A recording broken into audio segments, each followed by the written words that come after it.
Pessoal, importante vocês escreverem o nome presente no chat para não ficarem com falta. Não esqueça, por favor. Nilza, você?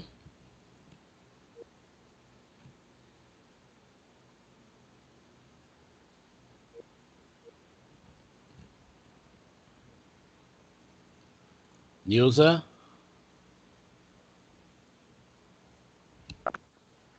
Olá, tô aqui. Estão me ouvindo? Sim. Boa Baixinho, tarde a mas estava. todos. Tá bom, obrigada. Boa tarde a todos. Vamos, nesse momento, elevar os nossos pensamentos ao nosso Mestre Jesus e toda a espiritualidade amiga que nos acompanha, que está sempre junto conosco, nos bons momentos, nos momentos que precisamos de ajuda, e para que possamos fazer uma limpeza necessária em nosso corpo, na parte espiritual e na parte física. Abrimos nossos corações, deixando ser levado para o amor, pensamentos positivos, para a cura de nossos males. Precisamos estar abertos para podermos receber toda orientação, todo carinho e toda a cura. Que os nossos irmãos de passe coloque a mão sobre a cabeça de cada um de nós e derrame sobre nós uma chuva de bênçãos. E que sintamos essa paz, esse carinho, com que cada um deles cuida de nós. Que essas mãos se entrelacem sobre nós, para que possamos estar sempre em conexão à espiritualidade amiga. Nesse momento, a leveza toma conta de cada um de nós. E as mãos, retirando todas as impurezas, tudo que não faz bem ao nosso corpo e nem ao nosso espírito. E que as bênçãos sejam derramadas sobre nós, para que tenhamos forças, tenhamos fé, sabedoria, discernimento, para lidarmos com tudo que possa vir. E que cada um de nós agradecemos a espiritualidade amiga que nos acompanha e cuida de cada um de nós. Agradecendo aos irmãos de passe, a Jesus, nosso Mestre, que sempre está conosco, cuidando e curando nossos males. Que assim seja, graças a Deus, uma boa semana a todos. Obrigada.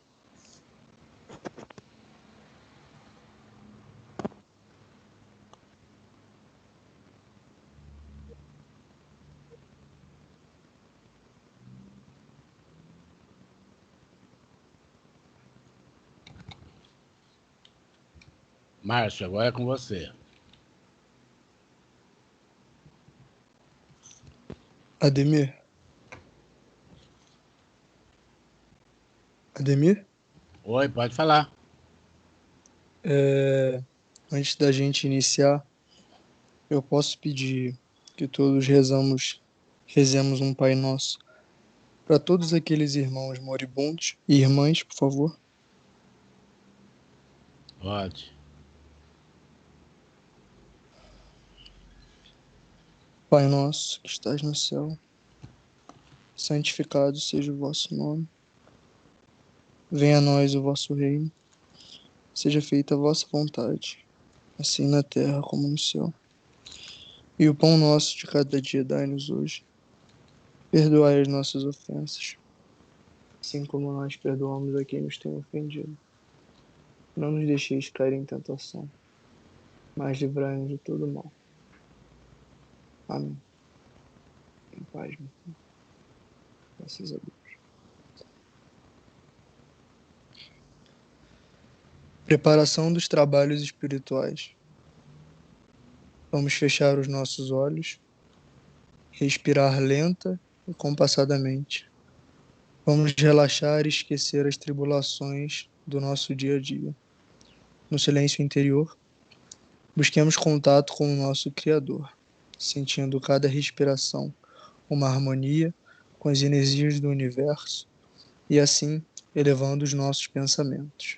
Vamos agradecendo por mais um dia de vida, entrelaçando nossas auras no entrosamento fraterno e amoroso com os nossos irmãos aqui presentes. Vamos saudando os nossos mentores individuais, os dirigentes espirituais dos trabalhos e ao irmão Rodolfo, mentor dessa casa. Saudamos as equipes responsáveis pela limpeza e segurança do espaço.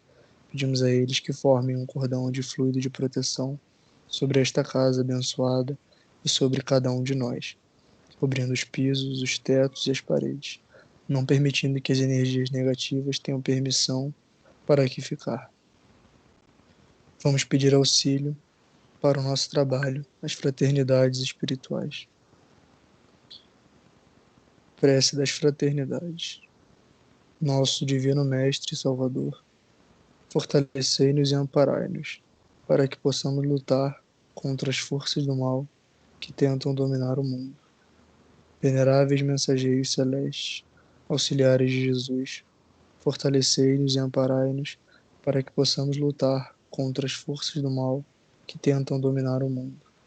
Pai nosso, Criador nosso, fonte eterna de amor e luz, fortalecei-nos e amparai-nos, para que possamos lutar contra as forças do mal que tentam dominar o mundo. Que assim seja. Vamos nos ligando ao anjo Ismael, preposto de Jesus, perante a pátria brasileira. E assim, chegamos até nossa Mãe Maria de Nazaré. Pedimos a ela que nos acolha com o seu manto de luz e nos leve até o seu Filho Jesus, nosso Mestre, a quem agradecemos por todos os ensinamentos que nos deixou, rogando a Ele que nos encaminhe até Deus, nosso Pai, a fim de agradecer pelo dom da vida, por nosso corpo perfeito e a tudo que temos, pelo que somos e pela oportunidade de trabalho na sua seara bendita. E vamos pedindo a proteção e inspiração nas atividades deste dia. E assim, agradecidos, oremos a prece que o Mestre nos deixou. Pai nosso que estais nos céus, santificado seja o vosso nome. Venha a nós o vosso reino, seja feita a vossa vontade, assim na terra como no céu. Pão nosso de cada dia dai-nos hoje, perdoai as nossas ofensas, assim como nós perdoamos a quem nos tem ofendido. E não nos deixeis cair em tentação, mas livrai-nos do mal, porque teu é o reino, o poder e a glória, para sempre. Agora, calmamente, vamos nos levantando para a prece dos aprendizes do Evangelho. Pai Celeste, Criador, fonte eterna de bondade, auxilia-nos, Senhor, a conquistar a verdade. Abençoa o nosso esforço para o teu reino atingir. Dai-nos, Pai, a luz que aclara os caminhos do porvir. Celeste, Criador, fonte eterna de bondade, auxilia no Senhor a conquistar a verdade. Abençoa o nosso esforço para o teu reino atingir. Dai-nos, Pai, a luz que aclara nos caminhos do porvir. És a glória deste mundo, és a paz e a esperança, és a luz que não se apaga, és o amor que não se cansa. Dá-nos forças para sermos os arautos do teu amor, testemunhos verdadeiros do Evangelho Redentor. Testemunhos verdadeiros do Evangelho Redentor.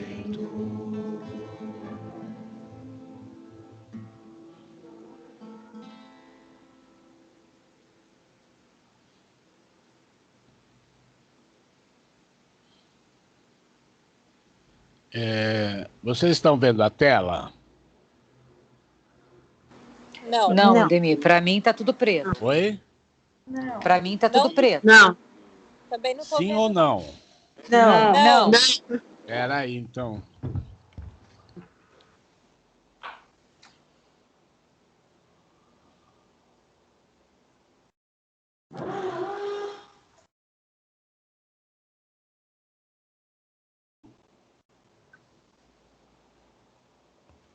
E agora?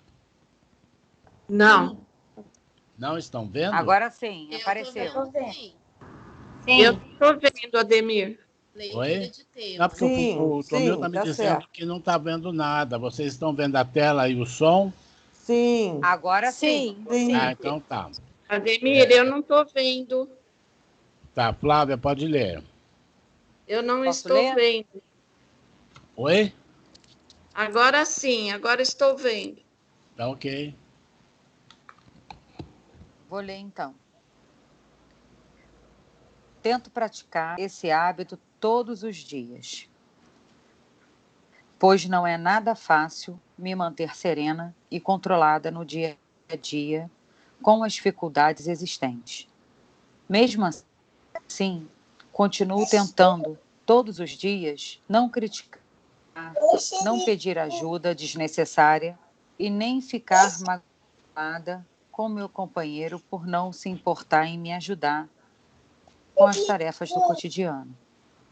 Peço a Deus, em todos os momentos, a ajuda para eu ter sabedoria, para eu aprender a lidar com essa situação. Pois no Livro dos Espíritos, questão 877, Allan Kardec pergunta: a necessidade para o homem em viver em sociedade ocasiona-lhe obrigações particulares? Resposta: sim. A primeira de todas é a respeitar o direito dos seus semelhantes. Aquele que respeitar esses direitos será sempre justo. O respeito é um direito básico de todo indivíduo. Mesmo sabendo disso, ensinando minhas filhas a esse comportamento, às vezes me pego me questionando. E os meus direitos? Quem é que vê? Quem me respeita? Só com a ajuda de Deus e com a ajuda de muita fé para conseguir me manter firme nessa luta. Respeitar ao próximo não é apenas respeitar suas decisões diárias. São várias coisas ao meu redor que não têm autoridade e nem o direito de intervir. Então, todo indivíduo é dotado de livre-arbítrio, o que lhe permite fazer as escolhas que melhor lhe aprouver. Sendo assim, Deus irá me ajudar a continuar seguindo corretamente nesse caminho, sendo justas nas minhas atitudes. Graças a Deus.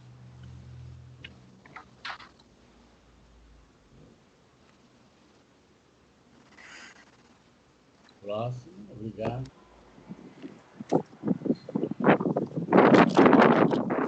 Oi? Estão me ouvindo? Sim, Flávia. Tema 2, né? Sim. Sim. Tá. Vamos lá. Peraí que eu vou... Tá. Tema 2. O seu mau humor não modifica a vida. Me considero uma pessoa bem-humorada, sorridente e de bem com a vida na maior parte do tempo. Mas confesso que às vezes é muito difícil evitar o mau humor e ver o lado bom das coisas, relevar certos comportamentos, ser menos crítica e aceitar que nem sempre as coisas acontecem conforme eu gostaria. Noites mal dormidas, preocupações, comportamentos de pessoas, discussões em casa e simples coisas do cotidiano, como, por exemplo, alguém furar uma fila, ou quando sou mal entendida em algum lugar, quando vejo uma injustiça, ou ficar no meio de um congestionamento, me irritam profundamente. Quando me irritam profundamente e alteram o meu humor. Acabo falando demais, descontando em pessoas próximas que não tem nada a ver com isso. E quando me sinto melhor, me lembro dessa ou daquela situação, me envergonho de como agir e vejo que realmente o mau humor só modifica a vida para pior. Além de não ajudar em nada, ele atrapalha muito. O mau humor deixa a vida mais pesada, afasta as pessoas, ele traz energias negativas, porque às vezes é contagioso e dificulta bastante na tomada de boas decisões. O bom é que essas experiências, a maturidade e as reflexões sobre a minha reforma íntima estão me ajudando a ficar cada dia melhor nesse quesito.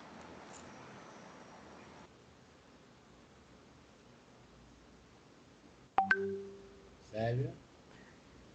Tema 5. Discuta com serenidade, o opositor tem direitos iguais aos seus. Aprendi e pratiquei desde cedo, na convivência familiar, que o outro, mesmo discordando do meu ponto de vista, é sempre capaz de acrescentar ideias e solucionar problemas, às vezes insolúveis, num primeiro momento, na exposição de uma ideia. Vale lembrar um hábito pessoal de melhorar minha conduta. Estou muito empenhada nesta tarefa. Estou certa do meu nível de consciência que venho adquirindo, aperfeiçoando e trabalhando para melhorar todo dia um pouco mais. Discutir é debater uma ideia, um problema ou um assunto. É examinar um outro ponto de vista. É questionar. É defender o que, às vezes, pode gerar polêmica. Nesta última acepção, procuro não mais me envolver. Como aluna da Escola de Aprendizes do Evangelho, já aprendi que não evoluímos da mesma maneira. Logo, discutir com serenidade, com respeito ao meu interlocutor, pode e deve acontecer com a consciência dos direitos do outro. Hoje percebo esta ação como um dever de alguém em busca de melhor desempenho na escola da vida e nos ensinamentos que busco. Percebo ser este um caminho de conscientização, de autoconhecimento e reforma moral. A minha atitude de desprendimento gera vantagens com relação à reforma íntima, porque a luta pela evolução interior, com certeza, traz a felicidade exterior. Obrigado, Célia. Sandra? Estão me ouvindo? Sim. Tema 1. Nas lutas habituais, não exige a educação do companheiro, demonstre a sua. O tema em questão me fez refletir sobre quantas e quantas vezes me comportei grosseiramente ou agressivamente com pessoas do meu convívio diário, demonstrando assim completa falta de educação. Muitas vezes, em momentos de raiva ou estresse, fazemos coisas ou dizemos das quais nos arrependemos depois. Como posso exigir de um companheiro que seja educado se eu mesma não der o exemplo? Não posso sair por aí criticando ou julgando as pessoas quando eu mesma não consigo controlar minhas atitudes. Compreendo, portanto, que se quero melhorar como pessoa e evoluir espiritualmente, preciso controlar meus impulsos, ter mais paciência e pensar mais antes de fazer ou dizer algo que possa magoar os outros.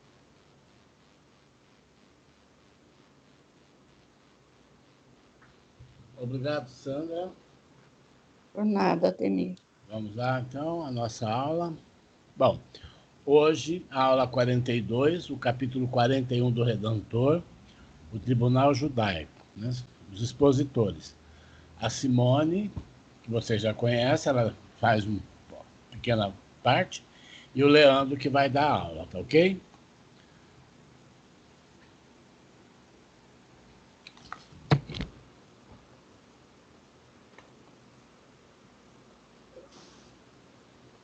Mais calmo agora, né, Leandro? Bom, gente, boa noite, então, para vocês. Só dar um recadinho aqui. Semana passada a gente voltou a se encontrar pelo Google Meet. Até a Amanda perguntou se a gente ia voltar. A gente ainda não tem uma previsão, né, certa ainda para voltar. A Fernanda estava até falando. Peraí, desculpa aí que errei aqui. A Fernanda disse que, pelas regras, né, da prefeitura, poderia usar só 40% da sala. Como é assim, muito pequeno, então não tem como a gente estar voltando agora, não. Então, a gente vai voltar, no início, a gente achou que isso daí ia demorar 1 mês, 2 meses, já está se estendendo há bastante tempo. Então, agora a gente vai voltar pelo Google Meet. Então, a gente vai fazer a aula aqui, terminando a aula, aí a gente já vai lá para o Google Meet, já mandei o link no grupo, e lá a gente vai conversar. Então, dá para a gente ter esse contato aí, fazer as perguntas, né, comentários da aula, tá? Então, Leandro, você vai compartilhar por aí? Eu vou tentar compartilhar daqui para ficar maior na tela. Tá, então tá bom, então. Então, eu vou sair, aí você fica, mas eu tô por aqui, tá? O que você quiser falar. Você me dá só um ok se vai ficar legal aí. Tá, deixa eu tirar aqui a minha tela, tá? Eu tô vendo aqui, ó.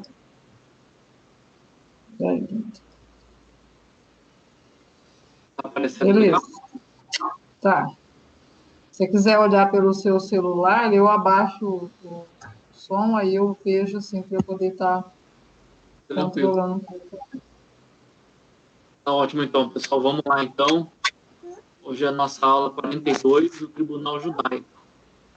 Então, vamos lá. Foi um período difícil para o nosso Mestre Jesus ter passado por isso, né? Mas a gente, com a visão espírita agora, a gente realmente enxerga que tudo isso, né, foi necessário. Então, vamos lá. Eu vou começar um pouquinho com as explicações. A aula é até pequena, a aula tem 2 ou 3 folhas do Redentor, tem bastante parte, né, teórica mesmo, então a gente vai falar um pouquinho de como se montava o Sinédrio, um pouquinho, lembrar quem eram os fariseus, saduceus, os anciãos, para depois a gente entrar no Evangelho de Marcos, que realmente dá uma explicação muito boa com relação a esse tribunal judaico que aconteceu lá. Então, falando um pouquinho do Sinédrio, o que era o Sinédrio? O Sinédrio era um conselho de juízes, uma espécie de corte suprema, que operava em Israel por volta da época de Jesus. Esse corpo de líderes consistia em 72 membros que faziam seus negócios em Jerusalém. E a palavra sinédrio, né, vem de sim, de junto, né, do grego, e édrio, de sentar. Eu coloquei esse asterisco aqui perto do 72, porque algumas informações que a gente lê, pesquisa, fala que é 71, alguns lugares 72. Mas acho que isso não é relevante para nós. Bom, esse conselho ele poderia decidir quase tudo do destino do seu povo, exceto pena de morte, que foi no caso de Jesus, que era decidida apenas pelos romanos. O tribunal estava localizado dentro da Câmara das Pedras desfeitas dentro do templo de Herodes. E aqui a gente consegue ver, por essa representação, como era montado o sinédrio. Então, a gente tinha aqui no número 1 o sumo sacerdote, né, que era o responsável pelo sinédrio.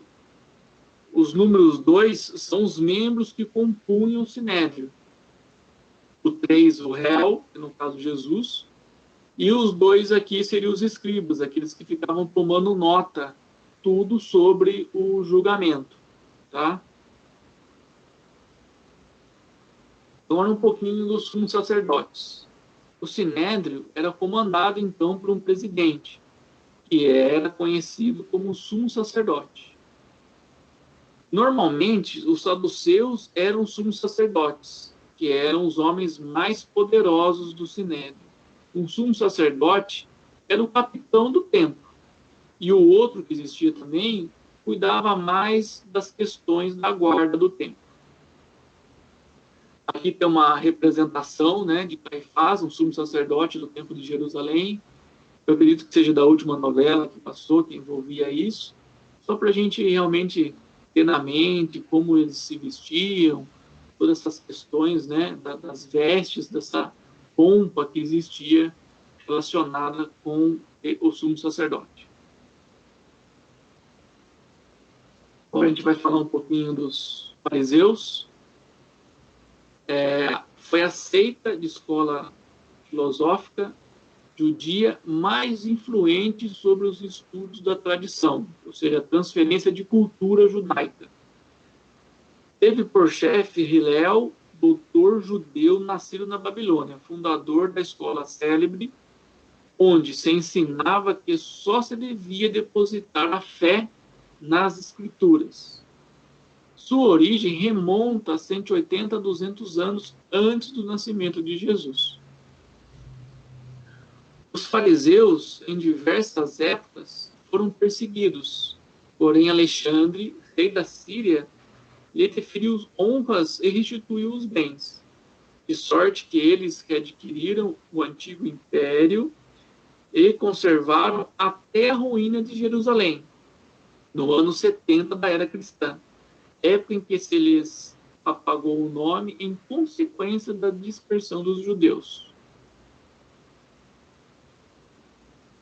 Jesus aplicou durante toda a sua missão a desmascarar a hipocrisia dos fariseus, pelo que tinha neles ferrenhos inimigos.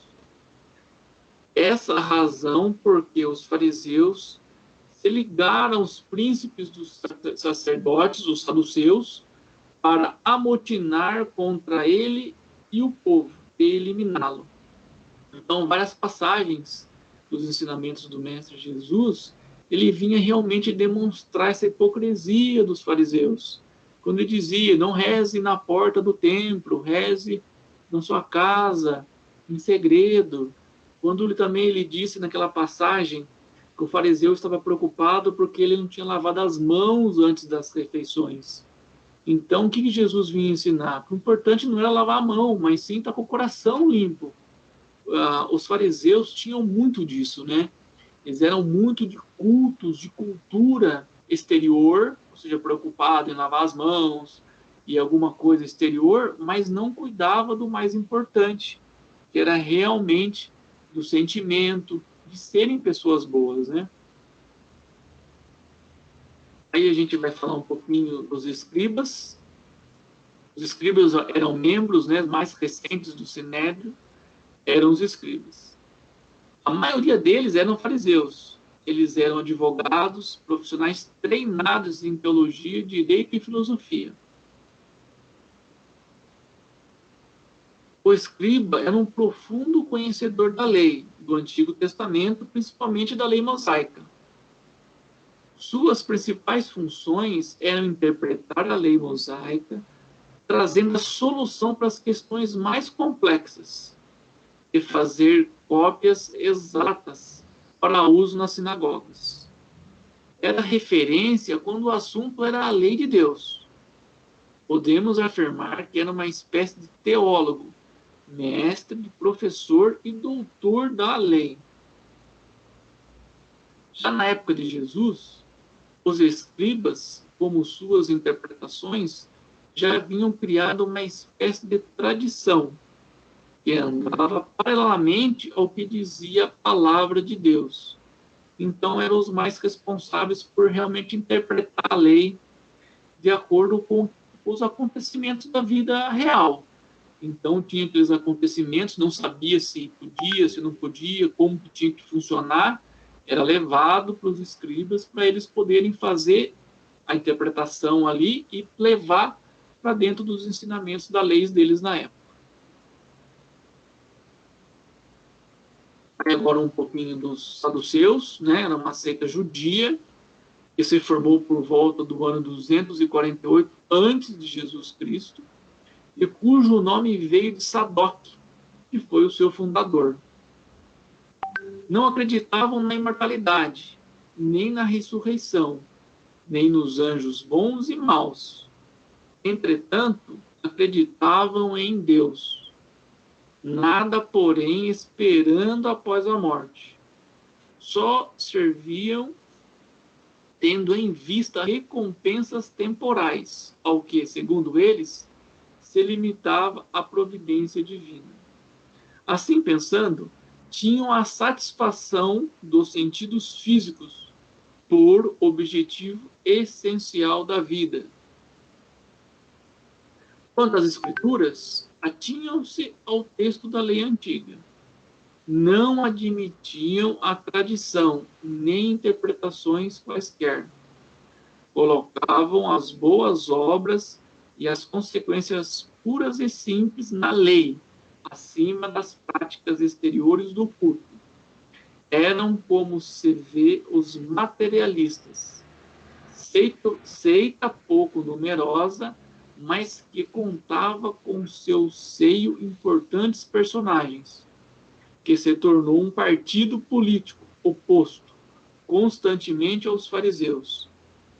Isso é para a gente realmente ter uma noção de quem fazia parte desse sinédrio. A gente vê, então, que os saduceus, eles não gostavam de tradições e nem de interpretações. Já os fariseus faziam toda a tradição, gostavam dessa questão cultural de transmitir, né, as informações.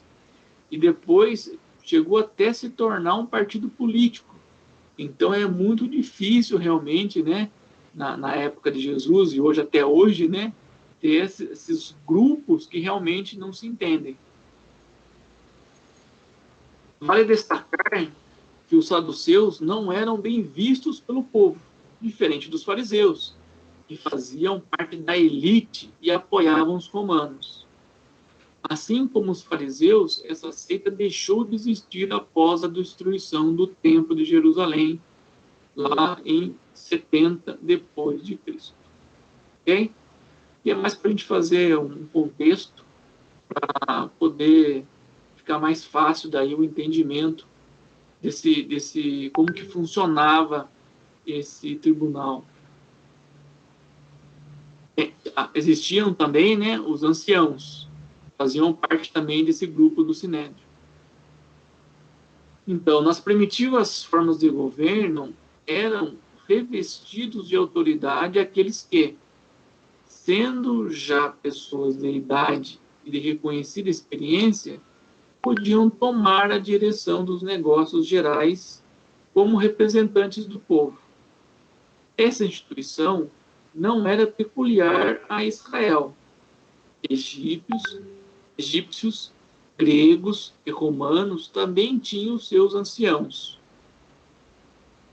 A história do povo hebreu aparece em eles pela primeira vez quando do êxito, da saída, né, do Egito, e depois são, cada passo, mencionados como representantes da comunidade, sendo eles o meio de que seria o povo para comunicar-se com os dirigentes da nação, como Moisés, Josué, os juízes e Samuel. Então, era um grupo já de anciãos, né, de pessoas de mais de idade, com mais experiência, e serviam até de interlocutor com os líderes. Então, era um grupo realmente que tinha mais... As pessoas tinham mais confiança por conta da idade, consequentemente, por conta da experiência. O Pentateuco de Moisés traz vários exemplos narrados como Moisés nomeou um conselho de 70 anciãos para auxiliar e avaliar o peso de digerir sozinho todos os assuntos religiosos, assuntos políticos, assuntos militares, sociais e criminais do povo hebreu. Com esse fato, podemos relacionar a tradição judaica à instituição do Sinédrio. Então, era mais um grupo, né, que fazia a composição do Sinédrio. Bom, agora a gente vai entrar como foi formado o contexto do tribunal judaico na noite lá que Jesus foi levado. Então, naquela noite, devido à forma que foi feita, não foi feito no Sinédrio, lá no templo. Ele foi feito na casa de Caifás. Lá na casa de Caifás havia um salão, os assentos foram dispostos da mesma forma que é no Sinédrio, ou seja, em meia-lua, tá? Tinha um trono exclusivo lá para o sacerdote, no local correto, lampidários, né, os serventes, os archotes. Eu coloquei aqui para vocês terem noção essa primeira figura, que é um lampidário, né? Hoje é tudo moderno, é tudo LED, na época não, era de vela mesmo. Os archotes são tochas, tá? São tochas. E também estavam lá os juízes, os promotores, e o local descrevido tanto no livro nosso quanto nos outros artigos que você encontra na internet, o aspecto lúgubre, ou seja, muito macabro, um lugar escuro, fúnebre, tudo para levar o contexto do que eles queriam, né? Infelizmente. Bom, estavam presentes então a Caifás, o Hanan, né, seu filho Eliezer, Joxanã, todos com os mantos típicos que a gente viu no começo, um exemplo das roupas que eles utilizavam. Presente também ex-pontífices como os filhos de Hanan, como 5 membros da família, para poder dar um número, né? Para eles era importante ter um número, porque mesmo assim eles não conseguiam. Alguns serventes, 2 escribas para poder registrar o acontecimento, conselheiros, o rabis e alguns alunos, né, que acompanhavam os rabis no aprendizado. E Jesus, de branco, no meio do salão. O que a gente vai fazer agora? A gente vai para o Evangelho de Marcos, lá no capítulo 14, que vem descrevendo ponto a ponto o que aconteceu dentro do tribunal judaico, lá no julgamento de Jesus. Tá? Então, eu começo lá no 53, que Marcos narra da seguinte forma. Levaram Jesus ao sumo sacerdote. Então se reuniram todos os chefes dos sacerdotes, os líderes religiosos e os mestres da lei. Tá? Aí Marcos continua narrando.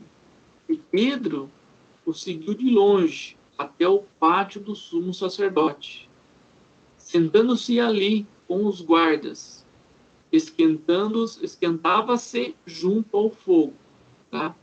Depois a gente vai ver que depois desse acontecimento do julgamento de Jesus, a narrativa que continua realmente quando Pedro negou Jesus 3 vezes, né, que Jesus tinha previsto isso. Ele disse que não faria, mas depois a gente vai continuar mostrando também essa narrativa de Marcos com relação a Pedro. Os chefes dos sacerdotes e todo o Sinédrio estavam procurando depoimentos contra Jesus, para que pudesse condená-lo à morte, mas não encontravam nenhum. muitos testemunharam falsamente contra ele, mas as declarações deles não eram coerentes. Depois a gente vai ver também as irregularidades que ocorreram nesse julgamento. Continuando então o capítulo 14 de Marcos, ele continua dizendo assim, ó: então se levantaram alguns e declararam falsamente contra ele. Nós ouvimos dizer: derrubarei este templo feito por mãos humanas em 3 dias. Construirei outro, não feito por mãos humanas. Mas nem mesmo assim o depoimento deles era coerente. Essa era a testemunha, né? Está se referindo à testemunha de acusação de Jesus, que quando ouvida, uma delas realmente disse isso. E ouviu Jesus dizer que destruiria o templo em 3 dias e depois construiria o templo novamente. E aí, não tendo sucesso, né, com relação às testemunhas, o sumo sacerdote, muito perspicaz, né, muito esperto, o que ele fez? Ele mesmo foi indagar Jesus. Então, o que ele disse? Depois, o sumo sacerdote levantou-se diante deles e perguntou a Jesus: você não vai responder à acusação que estes fazem sobre você? E Jesus, mantendo toda a sua serenidade, a sua superioridade moral, permaneceu em silêncio, conforme Marcos relatou aqui. Mas Jesus permaneceu em silêncio e nada respondeu. Outra vez, o sumo sacerdote perguntou: você é o Cristo, o Filho de Deus bendito? E aí o mestre Jesus respondeu, né? Sou, disse Jesus. Outro evangelista diz, né? Você que está dizendo isso, você o disse, né? Mas na interpretação de Marcos, Jesus disse: sou, disse Jesus. E vereis o Filho do Homem sentado à direita do Poderoso, vindo com as nuvens do céu. Aí, neste momento, né, o sumo sacerdote rasgou as próprias vestes e perguntou: por que precisamos de mais testemunhas? Ou seja, né, como a gente está vendo, eles realmente montaram todo esse cenário, esse julgamento para levar Jesus à condenação mesmo, porque motivo realmente não tinha nenhum. E Marcos continua, né, o sumo sacerdote dizendo, né: vocês ouviram a blasfêmia? O que acham? E todos ali que estavam presentes naquela hora, todos julgaram, né, Jesus digno de morte. Então alguns começaram a cuspir nele, vendaram-lhe os olhos e, dando-lhe murros, diziam: profetize. E os guardas o levaram, dando-lhe tapas. Então, aqui realmente encerrando o tribunal judaico, né, que a gente vai ver que foi feito totalmente de forma irregular, sem rito nenhum. E aí o que aconteceu? O mestre Jesus, né, foi entregue a Pilatos, e logo no amanhecer foi entregue aos soldados para ir para Pilatos, que é tema aí da aula da semana que vem. Tá? A gente agora vai continuar para avaliar algumas irregularidades do julgamento de Jesus no Sinédrio. A gente sabe que foram muitas, né? Esse rol que a gente colocou aqui de 10 irregularidades não é exemplificativo, né? Existiram mais, mas a gente vai levantar esses 10 aqui. Então, o primeiro, que a prisão de Jesus, né, foi feito 1 hora antes da meia-noite, ou seja, 11 horas da noite, de quinta-feira, na véspera da Páscoa, que era um total desrespeito aos costumes e aos preceitos legais judaicos. Além disso, também não havia mandato ou ordem de prisão contra Jesus. Então, aqui a primeira irregularidade apontando para isso, né? Que já foi feito à noite, já foi feito na véspera da Páscoa, em desrespeito aos costumes e preceitos judaicos, E, além de tudo, ainda não existia nenhum mandato, nenhuma ordem de prisão. Foi feita realmente a revelia. Aqui no 2, a gente elencou que a lei mosaica proibia acusação mediante traição, conspiração. Porém, Jesus foi traído por Judas pelo preço de 30 moedas em troca da delação. Então, mais um item que passaram por cima sem nenhum pudor, sem nenhuma regra, é que a lei mosaica proibia a acusação quando se tratava de traição, de conspiração. E ficou claro, né? Judas, na verdade, foi até levado para ser como testemunha de acusação contra Jesus, mas ele foi recusado, porque ele era o delator. Então, quem é o delator não pode ser delator e testemunha. Aí no item 3, o que a gente colocou aqui? O julgamento noturno também evidencia conspiração contra Jesus pelos sacerdotes, cuja hipocrisia Jesus denunciava publicamente à luz do dia. O julgamento na calada da noite, enquanto todos dormiam e não sabiam o que se passava, foi uma estratégia clara para enganar o povo, prejudicando o próprio princípio da publicidade que já valia naquela época, evitando também que alguém pudesse intervir no ocorrido, o que seria lícito. Então, como a gente disse, um julgamento feito à noite mesmo, na calada da noite, enquanto todo mundo dormia, realmente foi mais uma estratégia do Sinédrio, do sumo sacerdote, para poder conduzir o julgamento da forma que ele queria, da forma que ele quis, realmente ele fez. E até o princípio da publicidade que a gente conhece nos processos de hoje já era válido na época e também foi totalmente aí prejudicado. O item 4, a gente elencou que não se buscou qualquer testemunha para depor em favor de Jesus, o que era obrigatório para o devido processo legal na época. Não podia haver apenas testemunha de acusação, sem testemunha de defesa. E a gente viu também que foram só testemunhas, né, de acusação, e em nenhum momento houve qualquer oitiva ou tentativa de oitiva, testemunha de defesa. Isso na época também tornaria o processo totalmente ilegal. Na quinta posição, a gente colocou que sob a lei do Sinédrio, o primeiro passo deveria ter sido uma audiência prévia, com a leitura das acusações para o réu em uma corte aberta. Então, também foi totalmente atropelada essa questão de uma audiência prévia. E para poder até o réu saber do que ele estava sendo culpado. Estou vindo aqui no tribunal por conta do quê? Quais são as acusações? Nem isso Jesus sabia.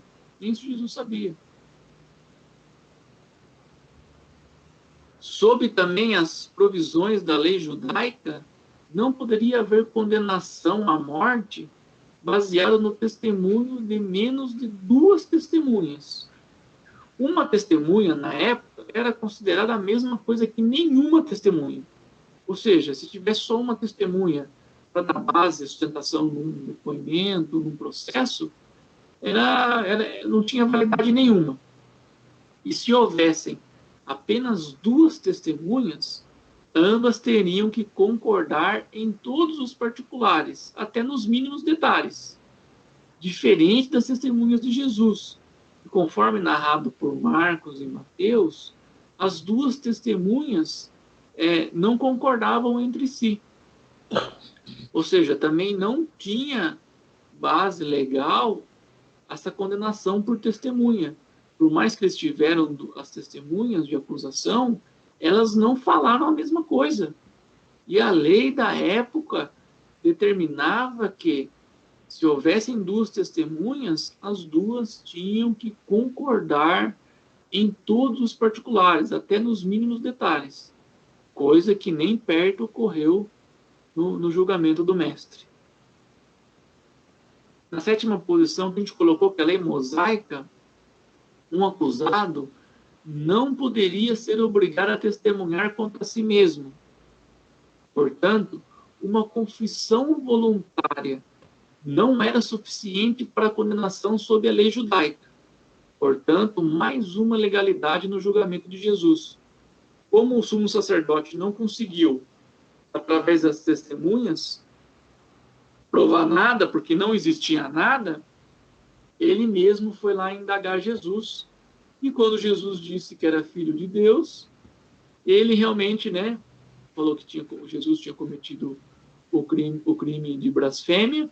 Porém, como a gente vê na lei mosaica, a confissão não era suficiente para ser condenado, que nem é no nosso aqui hoje. Ninguém é obrigado a fazer prova contra si mesmo.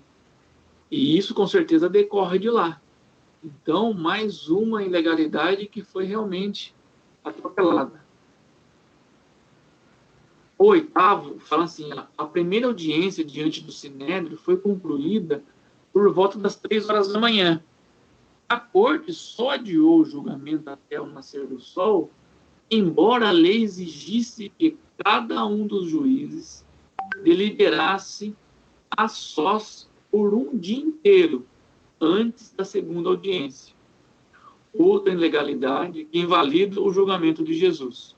Realmente existia essa regra que, quando se tratasse de crime de pena de morte, que nem eles estavam lidando, a sentença, a conclusão, não poderia ser no mesmo dia.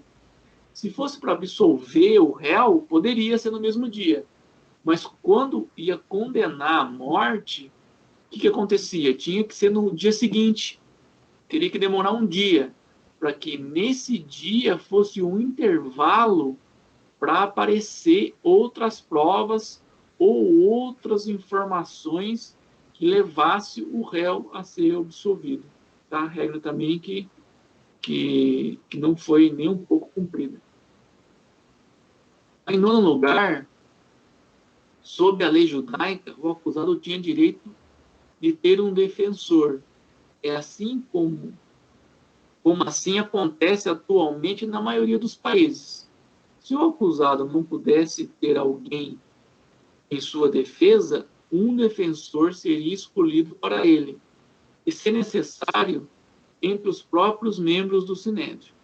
Porém, Marcos nos relata que a votação foi feita, os votos dos juízes foram contados e todos os consideraram culpados de morte. E como já explicado anteriormente, a lei judaica, a unanimidade do veredicto previa a absolvição do réu, pela notória ausência de defesa, fato que invalida o julgamento de Jesus. Então, o primeiro ponto aqui no 9 é que todo mundo tem direito à defesa. Não funciona assim hoje também? Quando a pessoa não tem condições de arcar com o defensor, é nomeado um defensor público para essa pessoa que está sendo acusada. Lá na lei judaica, ela é realmente da mesma forma. Tá? E também o que acontecia? Se houvesse uma condenação por unanimidade, ou seja, todo mundo votou por ser culpado e levado à morte, demonstrava o quê? Que esse réu realmente não teve defesa nenhuma. Que ele foi jogado realmente à revelia. Por isso que previa a absolvição, no caso de um julgamento unânime. E foi realmente o caso de Jesus. Não teve nenhum defensor, foi julgado unânime, considerado culpado por morte, e deveria, se fosse seguida a lei judaica, ser absolvido. Mas como foi tudo armado para que acontecesse, tudo tinha que acontecer da forma que aconteceu, também isso foi ultrapassado. Aí no item 10, sob a lei judaica, a morte por apedrejamento era uma sentença apropriada para o crime de blasfêmia, que foi o crime que Jesus foi condenado. o povo judeu não crucificava, esse método de executar a pena de morte era de origem grega ou romana. Os judeus executavam os condenados por apedrejamento, decapitação ou estrangulamento de acordo com a natureza do crime. Mas um indício claro de que a morte de Jesus por crucificação foi uma conspiração do próprio Sinédrio, mais especificamente do sumo sacerdote, que na época era o Caifás. Então, mais um item, né, que até o tipo do crime que Jesus foi condenado, o tipo de execução foi totalmente diferente. Até isso eles mudaram para poder levar o mestre aí até a cruz. Então, depois desse elenco aí de irregularidades, né, que qualquer pessoa aí poderia defender o mestre Jesus, e com certeza, né, não havia elemento nenhum para condenação. Foi realmente tudo armado, tudo aconteceu da forma que tinha que acontecer, mas não tinha elemento nenhum para esse julgamento ter ido à frente. Ok? Aí a gente vai falar um pouquinho agora, conforme eu disse, né? Porque Jesus já tinha dito, né, que Pedro ia negar ele, e foi realmente depois do encerramento, né, que Jesus foi levado, aí aconteceu o que realmente tinha dito para Pedro. Então Pedro estava sentado lá fora no pátio, quando uma das empregadas chegou perto dele e disse: "Você também estava com Jesus da Galileia." Mas ele, diante de todos, dizendo: "Eu não sei do que é que você está falando." Depois foi para a entrada do pátio. Outra empregada ouviu e disse às pessoas que ali estavam: "Ele estava com Jesus de Nazaré." Pedro negou outra vez, respondendo: "Juro que não conheço este homem." Pouco depois, os que estavam ali chegaram perto de Pedro e disseram: "O seu modo de falar mostra que, de fato, você também é um deles." Então Pedro disse: "Juro que não conheço esse homem." Que Deus me castigue se não estou dizendo a verdade. Naquele instante o galo cantou e Pedro lembrou que Jesus lhe tinha dito: "Antes que o galo cante, você dirá 3 vezes que não me conhece." Então Pedro saiu dali chorando amargamente. Então é realmente uma passagem que a gente conhece muito bem, né?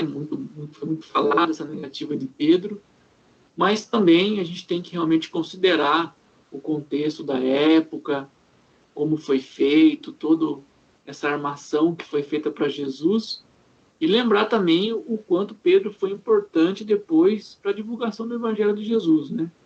Como a gente sabe que tudo acontece conforme tem que acontecer, então realmente aconteceu isso, mas com certeza depois ele foi muito importante para que os ensinamentos do Mestre alcançassem as pessoas.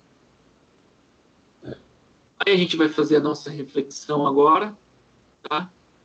De como foi a postura de Jesus diante do Sinédrio. Como Jesus se comportou. Então, primeiramente, a gente colocou que Jesus ficou calmo. Ele ficou em paz, sem agitação, não alterou a sua vibração e não perdeu a sintonia com o alto, com Deus.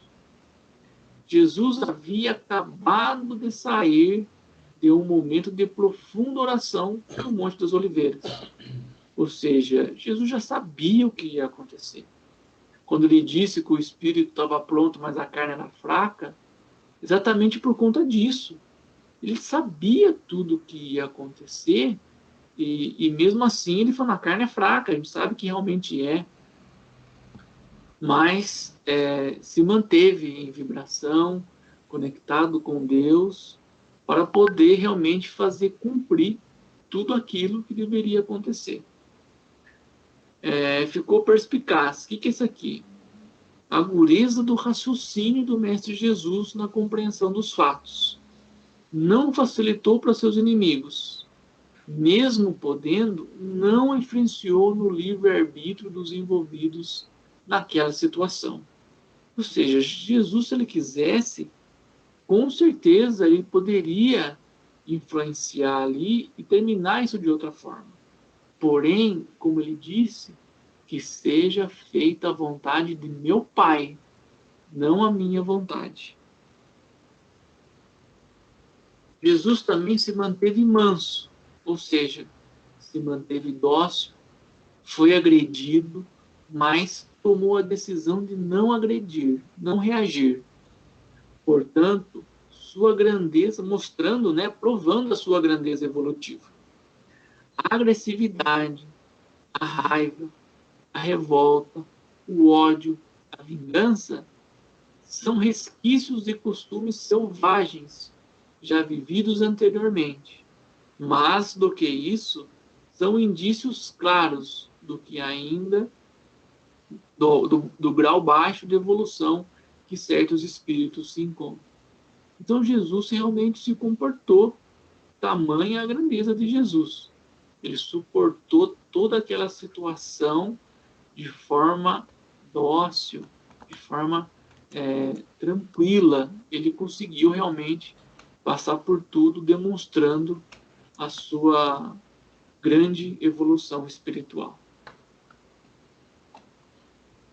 Jesus também se manteve compassivo, ou seja, demonstrou com compaixão até o último momento, porque sabia do estado ainda atrasado de evolução daquele povo e compreendia que a mensagem ainda não estava em condições de ser totalmente disseminada naquele momento.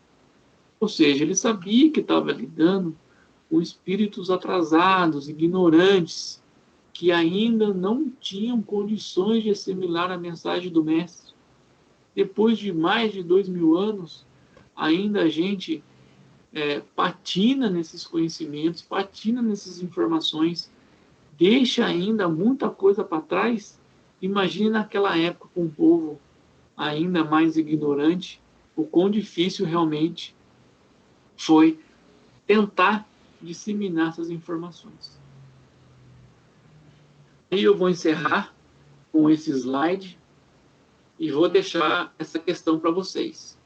Então, eu vou encerrar dizendo assim, somente a fé inabalável no futuro, que não é este mundo, sustenta um comportamento como o de Jesus, diante das situações notoriamente injustas, cruéis, incoerentes e insensatas. E vocês, como reage diante das injustiças? Então, pode ser essa questão até aí uma ideia para a gente discutir depois no Google Meet, de como a gente reage quando acontece alguma injustiça com a gente. E quando acontece alguma injustiça com a gente, não é nem perto do que aconteceu com o do Mestre. Como a gente está reagindo? Como que a gente está tendo a condição de entender as injustiças? Será que a gente está se revoltando? Será que a gente está ficando com raiva? Ou será que a gente já está conseguindo parar para pensar, tentar entender o porquê que aquilo está acontecendo com a gente, para a gente conseguir ter uma reação diferente, para a gente conseguir perceber que às vezes essa injustiça que está acontecendo com a gente é para que a gente possa demonstrar a nossa condição, que a gente possa mostrar que somos pessoas mais sensatas, pessoas compreensíveis, pessoas que sim, que lutam diariamente com as nossas imperfeições, com os nossos defeitos, mas que estamos realmente no caminho, tentando evoluir a cada dia. Ok? Espero que eu possa ter ajudado vocês aí um pouquinho nessa compreensão desse tribunal judaico, tá? E que a gente possa continuar aí firme na nossa caminhada. Eu agradeço a todos, muito obrigado pela oportunidade e que o Mestre Jesus nos continue nos iluminando sempre. Muito obrigado. Muito bom. Bom, essa pergunta é boa, né, Leandro? Como é que a gente agiria, né? Até imagino.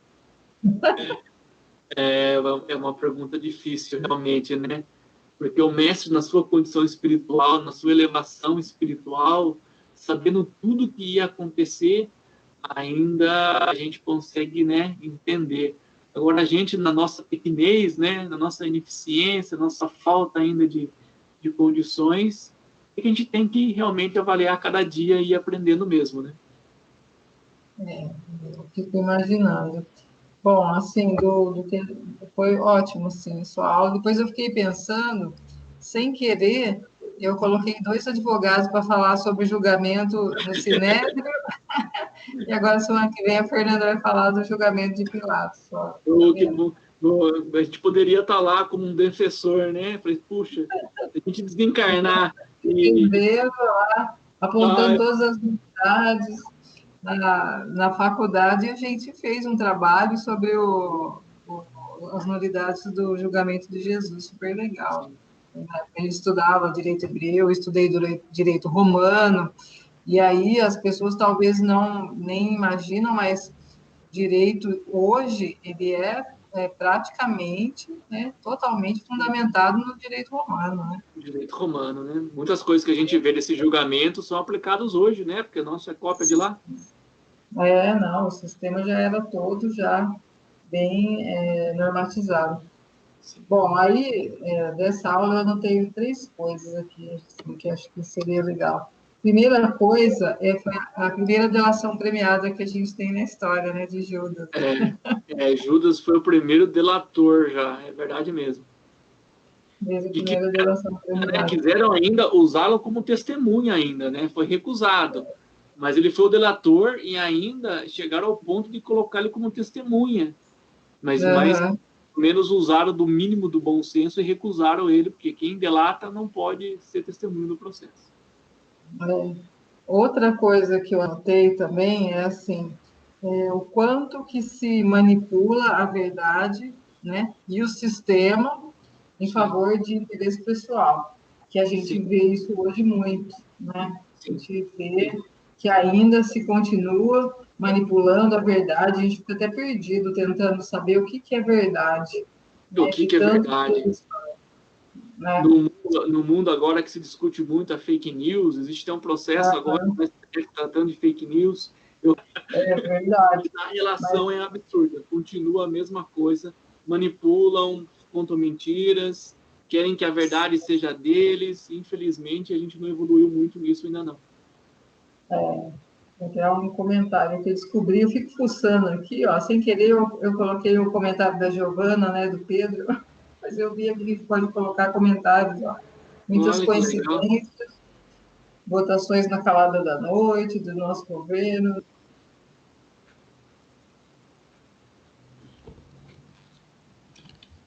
Márcia, você.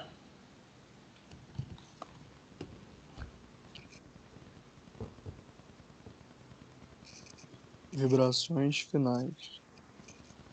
Nosso Divino Mestre, pedimos licença para que a partir de agora possamos dividir o que mais precioso nos destes, nossas vibrações de fé e de amor.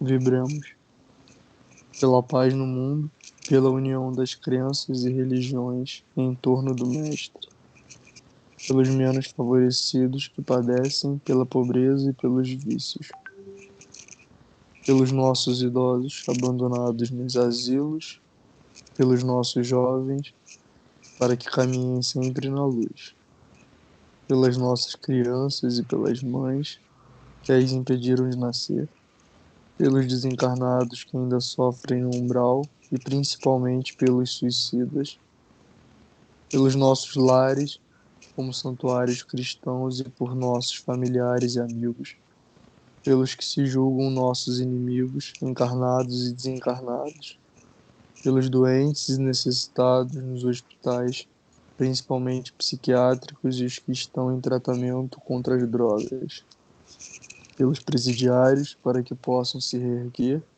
pelos que sofrem em depressão com os pensamentos voltados à prática. Rogamos que sejam envolvidos por boas vibrações para superar este momento difícil. Por todos aqueles cujos nomes se encontram no caderneto de assistência espiritual. Finalmente, vibremos por nós mesmos, para que, como servidores e aprendizes do Cristo, estejamos sempre ligados a vós, através da nossa fé. Encerramento dos trabalhos espirituais. Sentindo-nos fortalecidos e amparados diante dessa paz, vamos agradecer a toda a equipe de limpeza e proteção que nos preparou nesse ambiente. Agradecemos aos nossos anjos guardiões e protetores espirituais que colaboraram para que estivéssemos hoje aqui. Agradecemos ao palestrante de hoje, agradecemos ao nosso mentor, pedindo que Deus o proteja e fortaleça. Agradecemos ao mentor dessa casa e a todos os seres supremos e superiores que nos assistiram hoje, para que possamos servir a Jesus e praticar o que aprendemos hoje em nosso dia a dia.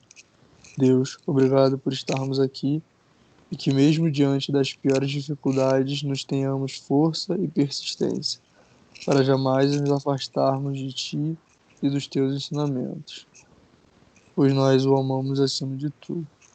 Que assim seja. Pai nosso que estais nos céus, santificado seja o vosso nome.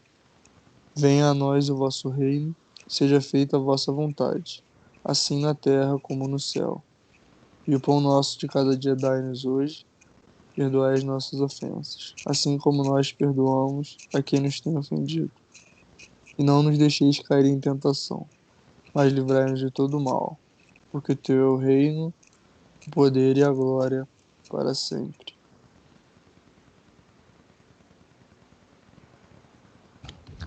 Bom, como sempre, né, é importante a gente continuar com as vibrações das 22 horas, né? A gente pede para que vocês participem. Nós estamos com os temas, vocês já têm. Hoje, com o tema 9, diante da noite, não acuse as trevas. Aprenda, o A do aprenda aqui é maiúsculo, lá, tá, gente? Desculpa, é ponto. Aprenda a fazer lume. Diante da noite, não acuse as trevas. Ponto, né? Aprenda a fazer lume, com a data do dia 15/2/21. Ok?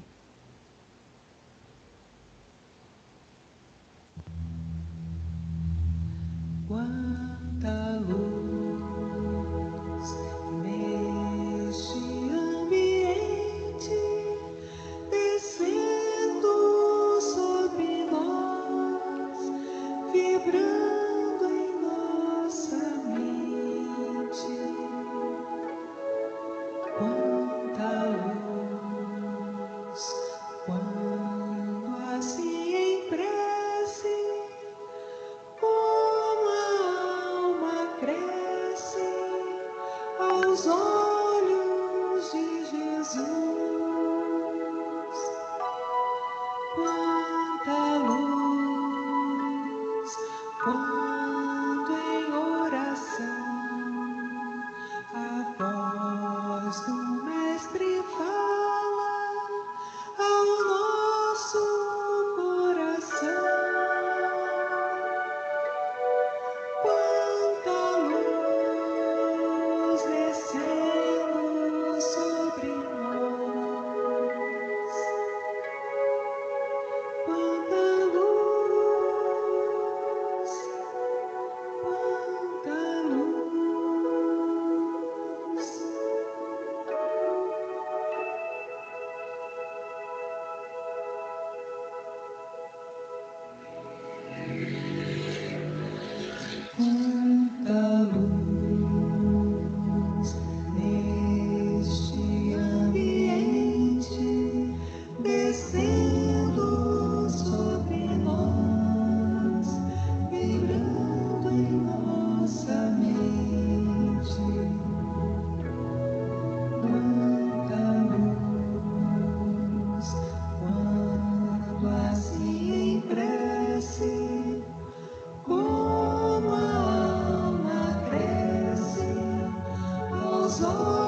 Bom, uma boa semana a todos.